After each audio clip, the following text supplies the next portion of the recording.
Welcome to another Cougar Coaches Show here on Mediacom Channel 22, also available online, ColumbiaCougars.com. My name is Cosmo, with the head coach and athletic director at Columbia College of the men's basketball team, head coach Bob Burchard. Coach, welcome. Thanks, Cosmo. It's already 2015, flying right along. It's hard to believe already. Mid-January as we filmed this show here, and your team on a 5-game winning streak. What's the reason, or what's the number one thing you think you can point to that this team's kind of bounced back here and started picking up some W's again? Well, I think break was good for us, Cosmo. You know, I think the end of a semester on a college campus is always filled with a lot of activity and a lot of stress. And, you know, I think that our team enjoyed having an opportunity, number one, to get away, and then number two, to get back and be focused on just being a good basketball team. One of the things about playing over 2 semesters is you do get break time on campus. So we can spend a lot of time together. We can spend a lot of time working on the game and the issues. And I think we've kind of settled into who we are. And I think that's a really important step for any team. Now we'll see how far that can take us. But we're not sitting around at this point in time, either coaches or players, debating about you know, what the lineup's going to look like and how we're going to shake things up, because I think we've identified how we should play and how we should use guys and gotten a little bit comfortable in our rotation. One of those guys that's just been honored with the weekly honor in the AMC conference, Zach Rockers, is averaging, like 26 points a game or something ridiculous over the last few. Had a 29-point game. A little bit of a different role right now for him, but he's really shining bright on that court, isn't he? Yeah, and I think he's been kind of the beneficiary of a lot of things I just talked about, in that opportunity has presented itself to him, and he's made the most of it. He's an experienced player, very intelligent young man. He's used to high-level success. And I think he's now gotten comfortable in a role on our team, and our team with him as well. And so I think those are very important things, and are all kind of tied into what I was talking about earlier. And in some regard, even missing most of last year, unfortunately having to wear the khakis and the tie on the bench in that regard may have also helped a little bit in some way for him to see the game differently. Unfortunately, not being able to play, but now being able to come back this year and really lead this team. Well, I think players and students react to those things differently. I do think some really study the game when you're not being actively involved, as you have been the majority of your life. And so if a guy really looks at that as an opportunity to get better, they can. And I think Zach is such a smart guy. He wants to coach, and so he's got that mindset, you know, to study the game. So I think, again, I think it's been healthy for the team and healthy for him. Hopefully that can continue. We've really had a hard time early in the year figuring out where our offense was going to come from in this team. It's been very strange that for the majority of the season so far, we didn't have anybody averaging double figures in a game, and now that's changed a bit. And I'm happy for that, because, you know, you look there and, you know, most teams have a couple guys that are at least averaging more than 10 points. Right, and another guy that we talk a lot, but Tanner Sutton, also one of those guys, same kind of with Zach, got that fire, and it really leads by example, both on the court and off the court as well. Well, Tanner's an amazing individual, and I think it's very appropriate that you mention both of them at the same time, because they are very tightly connected in terms of their impact on our campus. You know, I'm very proud to say that we've got a basketball team with 2 4.0 students starting. Not many people can say that. And you know, Tanner's in a unique situation in that he's already graduated from college, and he's starting into his master's program, and that he went through his college degree program in 3.5 years, which is spectacular, and did it with a 4.0.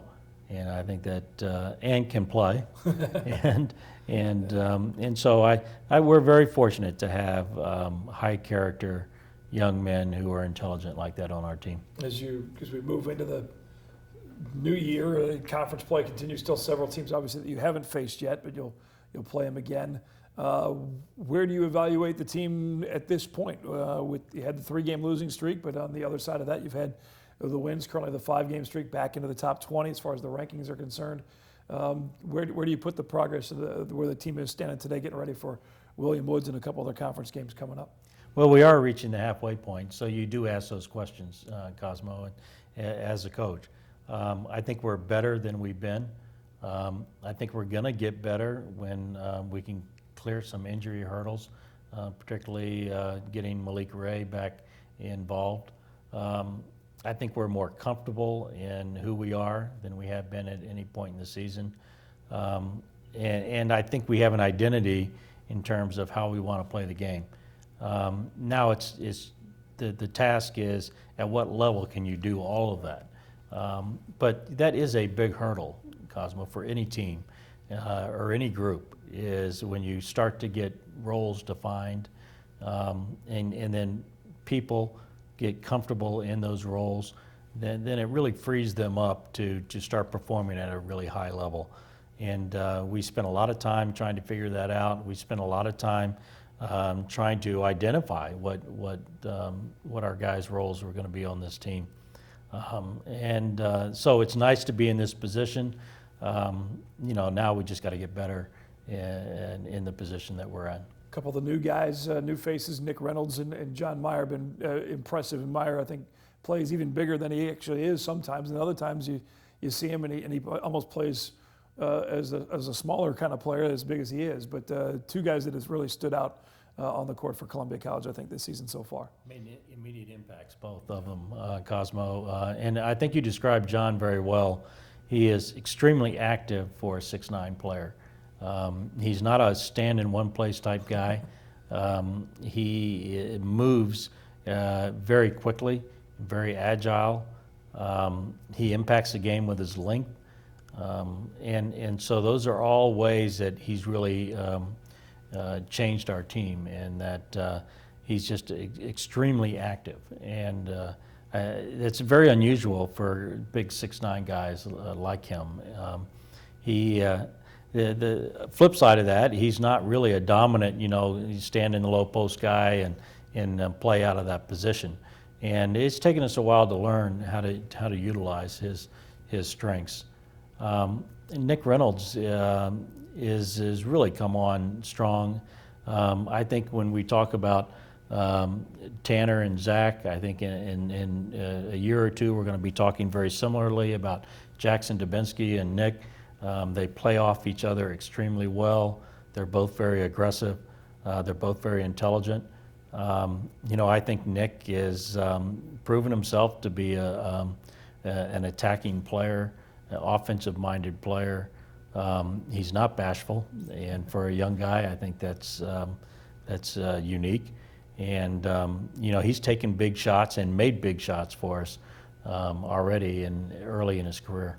You mentioned Jackson Dubinsky. That was the other new name that I wanted to bring up, so you helped me segue into the next part of this question. Is he better than you guys maybe thought you were getting from as he came to Columbia College from Rockbridge, and where do you think his progress is here partway through his freshman season?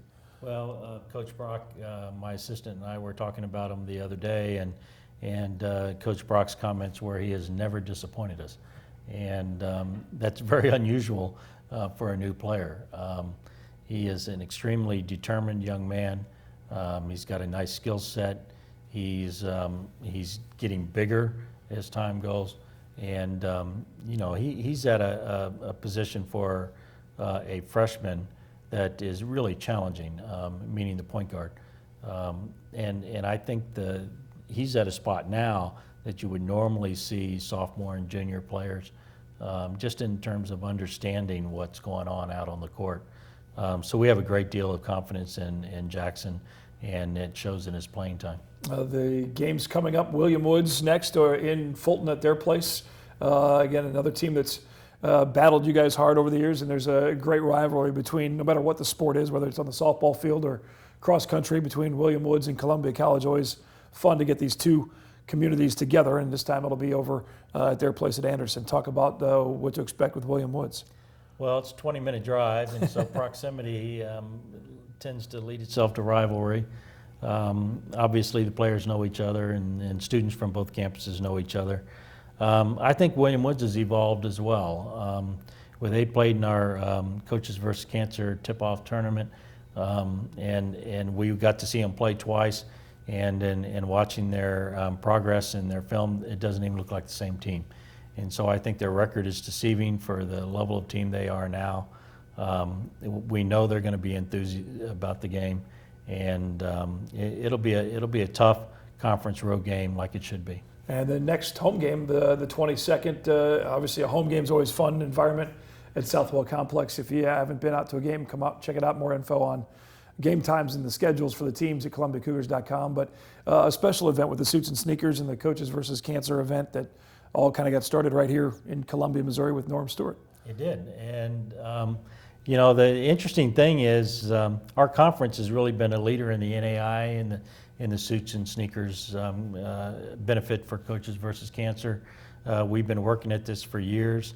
Kind of the neat thing is that the event's been spread to an entire week now, and so you'll see games on TV where you're going to watch, and coaches will be out there in their suits and showing their sneakers and raising money and being involved in the Coaches versus Cancer program.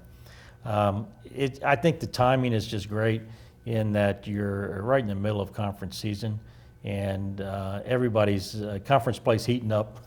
And when you can do something for somebody else in the middle of when you're totally self-absorbed like this, I think it's healthy for the players and everybody involved. Somebody that we haven't talked about in a few episodes, and you brought up his name, Coach Brock, your assistant coach. A lot of people maybe not know exactly what his role is as far as the assistant. He's certainly very vocal and on the sideline helping in the game management. But talk a little bit about what he brings to your coaching staff and to the players on the sideline and at practice. Well, what an amazing addition to our staff. This is his third year with us, Cosmo, and his winning percentage is real strong. So we, a couple things. Number one, he was promoted to associate head coach this year, and rightfully so. He is extremely involved in our preparation, extremely involved in our scouting and recruiting. I think one of his strengths, more than anything, is his ability to teach and communicate with our players. He does a ton of individual work with our guys, and we've developed this concept of practice, meaning is where it's all team focused in terms of our preparation. And then we spend a great deal of time, Matt does, working with each one individually. And I think today's student and today's student athlete really wants that individual attention. And so we can identify areas that need to improve and work one-on-one with guys. And I think that's just it's a nice luxury for us to have. And certainly a luxury for me to have somebody with such a basketball mind on our staff. I think he's one of the brightest up-and-coming young college coaches in the country. I'm fortunate he's here. Hopefully he'll stay at least a little while. Yep, Bob Burchard there talking about Matt Brock, the associate head coach. Make sure to get that name credit correct for coach there. When we come back, we'll talk a little bit about what's ahead and what it's like to start recruiting for next year's Cougar basketball players. We come back to the Cougar Coaches Show here on Mediacom Channel 22. If you want to keep up with what's going on in mid-Missouri, you have two choices. You can gas up the car and run yourself ragged trying to attend every important or entertaining event. Or you can tune in to Mediacom Connections 22. From League of Women Voters Forums to Mary Ratliff's Roundtable, Missouri Symphony concerts to high school plays, informative speakers at the library to the Odyssey Music Series. If it's important or entertaining or both, you'll find it on MC22. Talking more Cougar hoops with the head coach of the Columbia College Cougars. Good to see a number back to the left side of CC, back into that top 25. I know it's not the most important thing in the world, but it certainly is is worth hanging your hat on and fighting back through and getting back into that top 25. Well deserved as the team continues to pick up wins. It's a good spot to be, Cosmo, and you do want to climb up that ladder. And I know the normal coach speak would be to say we don't focus on those things, but you're in top 20 positions for a reason, and hopefully those are all really positive. And I think right now it's nice to be in that discussion, and our goal is to stay in that discussion. Keep picking up wins. Next home game the 22nd, again at Southwell Complex. The Suits and Sneakers for Coaches versus Cancer. What is recruiting like? I know you mentioned Coach Brock heavily involved in the recruiting process. A lot of the high school basketball teams are pushing through their tournaments and moving through their ways.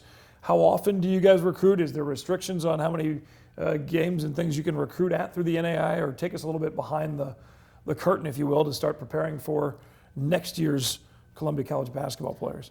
Well, an interesting thing has developed over time, Cosmo, and that is college recruiting is just becomes such an earlier task than it used to be.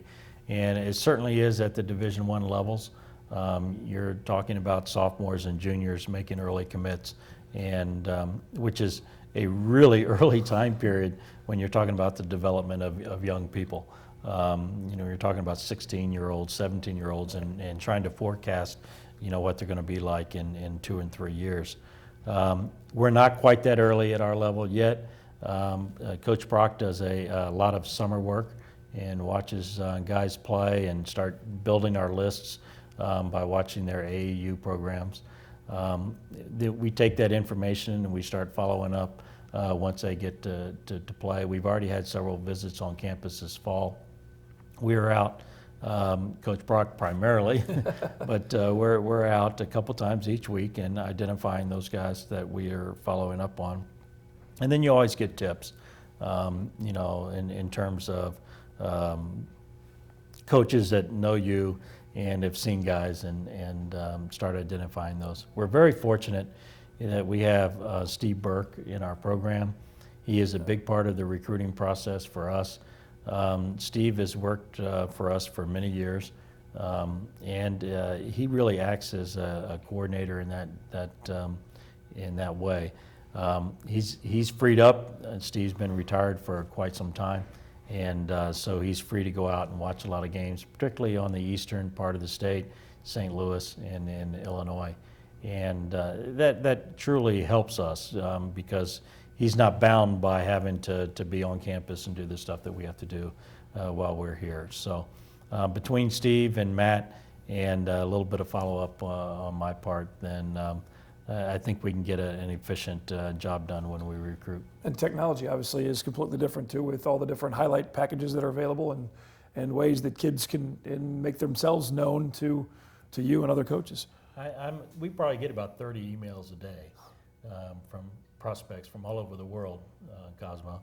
The funny thing about the highlight packages is everybody makes every shot. Sure.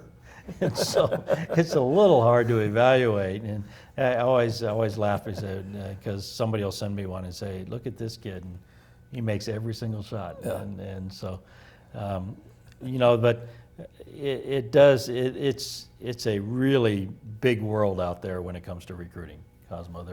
It's a big business actually, and people are interested in getting their names out and getting seen by colleges. And of course, obviously, a lot of it has to be a fit for Columbia College as well, on and off the court, both in the classroom, as you mentioned, with the two guys leading the way with Zach and Tanner, and those guys at 4.0s in all the teams exceed very well, both in the classroom and on the court. So that's a big part of being a Columbia College Cougar. It's the entire part, Cosmo, and it is not a lot of it. That is it. I think right fit recruiting is the most important thing. It's not always on total skill, but it's on the total person. And we do require students of high character at Columbia College. We do require that they're committed to their academic endeavors. And we do require that they're very excited about their opportunity here. It's my philosophy that college athletics is a special experience. It's one that not many people get to experience, and it should be treated as a real treasure. And it takes a certain type of individual to approach it that way. We try to recruit those kind of folks every year. And I think culture is an overused term right now. I'm not sure I like it anymore, but in this instance, it is a familiar term. Maybe to have a group of people that all think the same way when it comes to their college experience. And those are the type of students we try to recruit. The Cardinals have the Cardinal way, you have the Cougar way, and that kind of same kind of the Learfield Sports Directors Cup is something that's national, but on the NAIA level, at least at the school, you guys the highest the ranking the program's ever had, thanks in part to the success of the 2 cross-country teams and the women's soccer team as well. That without getting to crazy details, you get points for every team that goes to the national tournament. You guys are sitting in 12, one of 3 AMC conference teams into that competition, if you will. Well, that's a nice top 20 to be in as well. And, you know, it's a good list to be on and to be high up on that list. You know, we've had high level success at Columbia College in athletics for a long time. We haven't had the depth of programs to build up points. Right. And so I've always looked at that list and said, you know, we'll never get there just because, you know, you have to have multiple sports. And it's that whole system is designed to encourage schools to have a depth of program, to have many opportunities for student athletes.